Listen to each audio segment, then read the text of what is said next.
అమ్మా నమస్తే. నమస్తే అమ్మా. అమ్మా, ఇంట్లో సాధారణంగా పూజ చేసుకుంటూ ఉంటాం. అవును.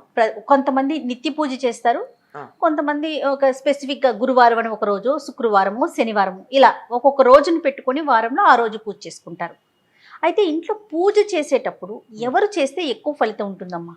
ఇంట్లో ఎవరు పూజ ఎక్కువ చేయాలి? అమ్మ, మీరు అన్న దాంట్లో ఎక్కువ పూజ చేయడం గురించి చెప్పడానికి ముందు మీరు ముందరన్న మాట కూడా చెప్తాను నేను సమాధానం.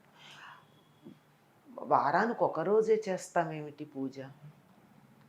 ఎక్కువ చెయ్యొచ్చేమో కానీ వారానికి ఒక రోజు రోజు పూజ చేయాలమ్మా. ప్రతిరోజు. ఎందుకంటే రోజు అన్నం తింటం లేదా, రోజు స్నానం చేయటం లేదా, అన్ని పనులు రోజు చేస్తున్నాం కదా. పూజ కూడా ఎక్కువ తక్కువల మాటటుంచి తప్పనిసరిగా చేయాలి. ప్రతిరోజు చేసుకోవాలి. రాముణ్ణి ఏ రకంగా తృప్తిపరుస్తున్నామో అక్కడ రాముడో కృష్ణుడో ఏ రూపంలో మీకు నచ్చిన దైవం ఎవరైతే ఉన్నారో వారికి ప్రతిరోజు కనీసం ఒక్క దీపం పెట్టి, దీపం పెట్టడానికి కూడా కొన్ని పరిస్థితులు అనుకూలంగా లేకపోవచ్చు, కనీసం ఒక అగరొత్తి వెలిగించి దండం పెట్టుకుని ఒక్క స్తుతి చేసుకోవడానికి అవదా, చెయ్యొచ్చు. ఇది తప్పనిసరిగా ప్రతిరోజు చేయవలసిందే. పూజ దేనికి చేస్తాము అంటే మనకేదో కావాలి అని చేయడం మాటటుంచి మనకి ఇవన్నీ ఇచ్చినందుకు చెయ్యాలి. శరీరం ఇచ్చాడు, నోరిచ్చాడు, రుచి ఇచ్చాడు, తినడానికి వస్తువు ఇచ్చాడు, ఆకలి ఇచ్చాడు. ఈ మూడు ఇస్తే ఇందులో ఏ ఒక్కటి లేకపోయినా మనం పదార్థాలను ఆనందించలేం కదా. ఇన్ని ఇచ్చినటువంటి భగవంతుడికి మనం కృతజ్ఞత చూపించుకుంటాం. అలాగే కన్ను ఇచ్చాడు, చూసే వస్తువుని ఇచ్చాడు, చూడగలిగిన శక్తిని ఇచ్చాడు. అలాగే ఇంద్రియాలకు కావాల్సిన విషయాలు, వాటిని అనుభవించడానికి కావాల్సినటువంటి శక్తి, ఇన్ని మనకి భగవంతుడు ఇచ్చినందుకు ఒక్కసారి ఆయనకి నమస్కారం చేసుకోవాలి కదా తప్పనిసరిగా. ఈ ఐదు ఇంద్రియాలు ఇచ్చాడు, 5 జ్ఞానేంద్రియాలు, 5 కర్మేంద్రియాలు ఇచ్చాడు. వీటిని కలిపి మనస్సుని ఇచ్చాడు.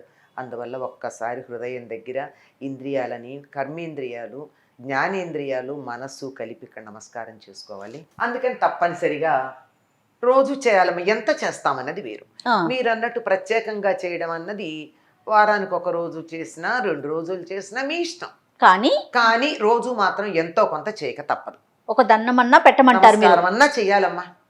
దాన్ని పూజ ఎంత చేస్తావు దాన్నే పూజను. ఒక స్తోత్రం చేయి. నోరిచ్చాడు గనక తినడంతో పాటుగా స్తోత్రం చేయి. కన్నిచ్చాడు గనక అన్ని చూడడంతో పాటు ఆయన మొహం ఒకసారి చూడు. చెవిచ్చాడు గనక ఎన్నో వింటున్నావు, నీ నోటితో అన్న స్తుతి నువ్వు విను. ముక్కిచ్చాడు గనక ఆయన దగ్గర ఒక పువ్వో అగరొత్తో పెట్టి వాసన చూడు, ఆస్వాదించు. ఇట్లా అయితే ఎవరు చెయ్యాలి అన్నది మనకి శాస్త్రాలు చాలా స్పష్టంగా చెప్పాయమ్మా. మనం మామూలుగా సంకల్పం చెప్పుకునేప్పుడు ఏం చెప్తాం? ఒక పేరు చెప్తాం. ఏదో ఫలానా గోత్రోద్భవస్య ఫలానా నామధేయస్య అని చెప్తాం. అన్నాకేమంటున్నాం?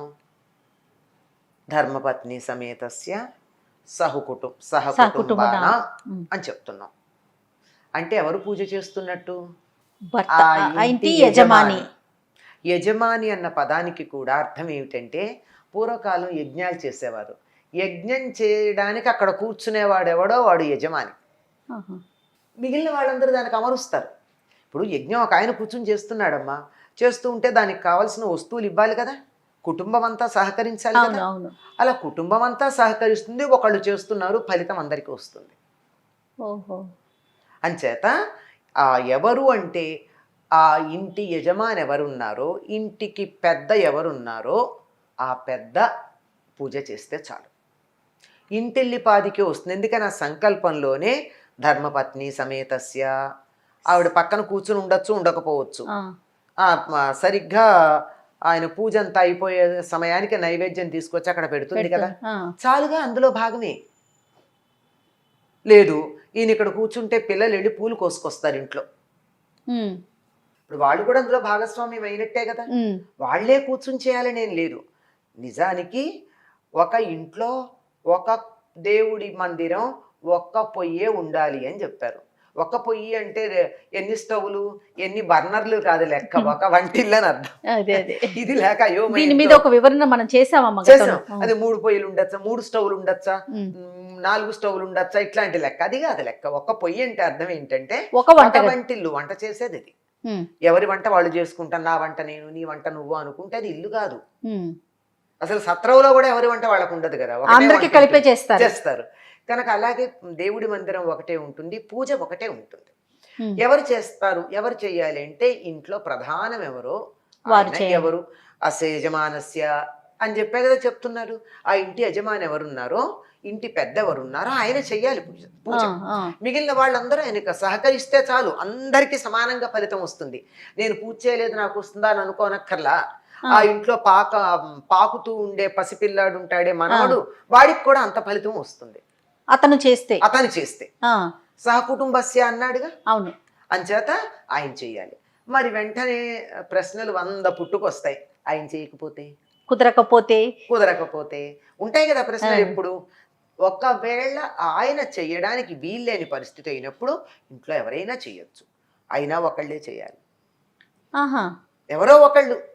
మరి మిగిలిన వాళ్ళ మా సంగతి ఏంటండి, మాకు పుణ్యం అక్కర్లేదా? ఆయన చేస్తే వస్తోంది కదా, నువ్వు అడ్డం పడకుండా ఉంటే చాలు. ఒకటి. రెండోది, నీకు కూడా స్తోత్రాలు అవి చదువుకోవాలి. రేపు పొద్దున నువ్వు పూజ చేయాల్సిన పరిస్థితి వస్తే నీకు పూజా విధానం తెలియాలి కదా, పూజలో స్తోత్రాలు రావాలి. నువ్వు స్తోత్రాలు చదువుకు ఎవరు వద్దన్నారు? మళ్ళీ ప్రత్యేకంగా ఆ దీపం వేరు, నేను మళ్ళీ దీపం పెట్టుకుంటాను, మళ్ళీ ఇంకోటి పెడతాను, ఇంకోటి నైవేద్యం పెడతానని ఇంకేమొద్దు. అక్కడే ఉన్నటువంటి దీపం దగ్గర నమస్కారం చేసుకో.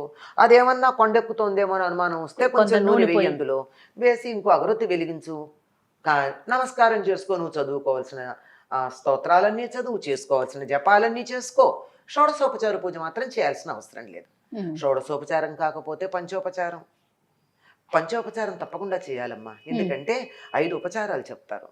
ఆ మంత్రాలు అక్కర్లా. నేను చెప్పేది ఏమిటంటే, పంచభూతాలు ఉన్నాయి కదా, ఈ పంచభూతాలకి సంబంధించిన పంచ తన్మాత్రలు, పంచ జ్ఞానేంద్రియాలు ఉన్నాయి కదా, ఇవి మనకి ఇచ్చాడని వాటికి సంబంధించి ఇందాక చెప్పా కదా, వాసన కోసం పువ్వో అగరవత్తో, కన్ను ఇచ్చాడు గనక దీపం, నోరిచ్చాడు గనక స్తుతి, అలాగే తర్వాత నైవేద్యం కూడా అందులోకి వస్తుంది.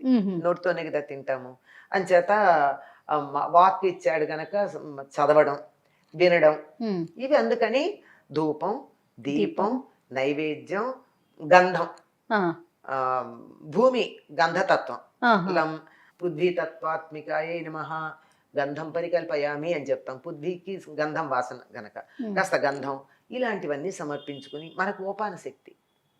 ఇవి ఒక్కళ్ళే చేస్తే మనం కావాలంటే ఒక పువ్వు పెట్టచ్చు, ఒక అక్షత వేయచ్చు, స్తుతులు చెయ్యొచ్చు, స్తోత్రాలు చదవచ్చు, జపాలు చెయ్యొచ్చు. ఎంతమంది ఎన్ని చేసినా మంచిదే.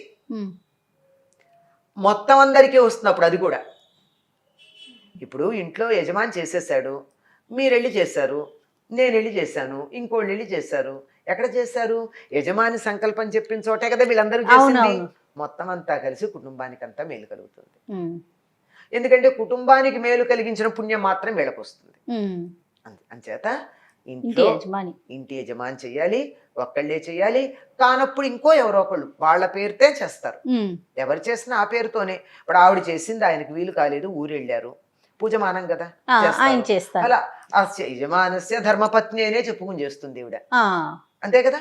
అలా వాళ్ళు, లేకపోతే పిల్లలు చేస్తే వాళ్ళ పేరు చెప్పుకుని, అట్లా చేసిన ఒక్కళ్ళది పేరే జరగాలి.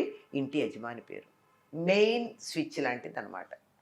మన సమాజ వ్యవస్థ అంతా కూడా భారతీయులది వ్యక్తినిష్టం కాదు, కుటుంబనిష్టం.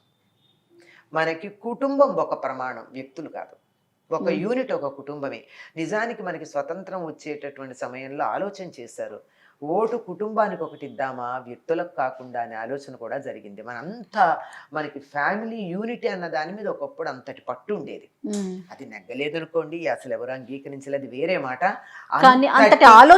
ఆలోచనకి కావలసినటువంటి సామాజిక పరిస్థితులు మన దేశంలో ఉన్నాయి. కుటుంబ వ్యవస్థ అన్నది అంత పటిష్టత ఉంది అనడానికి. తప్పకుండా చాలా చక్కగా వివరించారు. నమస్తే.